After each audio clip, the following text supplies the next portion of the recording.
రాహుల్ గాంధీ ప్రధాని అవ్వడం భారతదేశానికి ఎంతో అవసరం. జిల్లా కాంగ్రెస్ పార్టీ అధ్యక్షులు టీకే విశ్వేశ్వరరెడ్డి అన్నారు.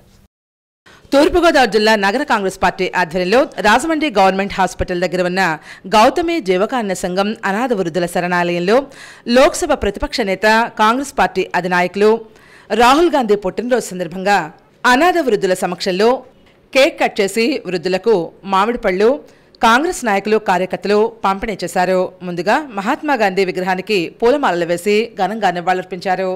ఈ సందర్భంగా తూర్పుగోదావరి జిల్లా కాంగ్రెస్ పార్టీ అధ్యక్షులు టీకే విశ్వేశ్వరరెడ్డి మాట్లాడుతూ రాహుల్ గాంధీ భారతదేశంలో ఉన్న ప్రజల జనగణనతో కులగణన కూడా చేయాలని మొదటిగా ప్రస్తావించి ఆ దిశగా బీజేపీ ప్రభుత్వం జన కులగణన చేసేలా చేశారని వివరించారు.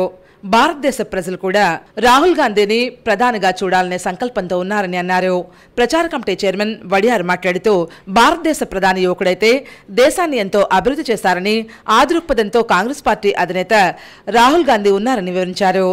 నగర కాంగ్రెస్ జనరల్ సెక్రటరీ పట్నాల శ్రీనివాస్ ఆధ్వర్యంలో జరిగిన ఈ కార్యక్రమంలో కాంగ్రెస్ నాయకులు బెజవాడ రంగారావు, దేవత సుధాకర్, జేటీ రామారావు, మోతా శారద, బతన్ చంద్రరావు, కొండ శ్రీను తదితరులు పాల్గొన్నారు.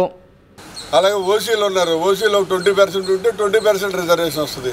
అలాగే ఇక ఎస్సీ ఎస్టీ వీళ్ళకి వాళ్ళ పర్సంటేజ్ బట్టి దేశంలో ఉన్న జనాభా అంతా కూడా పర్సంటేజ్ ప్రకారం క్యాలిక్యులేట్ చేసి ఎస్సీకి ఎంత పర్సంటేజ్, బీసీకి ఎంత పర్సంటేజ్, అలాగే ఓసీలకి ఎంత పర్సంటేజ్ అలా పర్సంటేజ్ ఇస్తానంటున్నాడు. ఎప్పుడు ఎవరికే గొడవ ఉండదు, అందరూ కూడా అభివృద్ధి చెందే అవకాశం ఉంటుంది.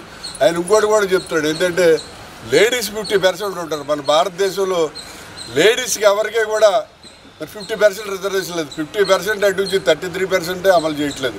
మరి ఆయన ఒకటే చెప్పాడు, మేము అధికారంలోకి వస్తే లేడీస్కి కూడా 50% అవకాశం ఇస్తామని చెప్పి. ఎవరైతే ఈ బీజేపీ వాళ్ళు ఆర్ఎస్ఎస్ వాళ్ళు అయోధ్య అడ్డెట్టుకొని 2 సార్లు గవర్నమెంట్ ఫామ్ చేస్తే అయోధ్యలో రాహుల్ గాంధీ గారు జోడో యాత్ర చేస్తే కాంగ్రెస్ అలయన్స్ ఎంపీ లెగ్గాడు అక్కడ.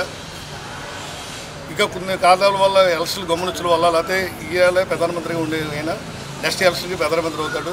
దేశం సుఖశాంతులతో ఉంటుంది. వన్ వే ట్రాఫిక్ కాకుండా ప్రజలందరూ పాలించలేని అవకాశం కలిగి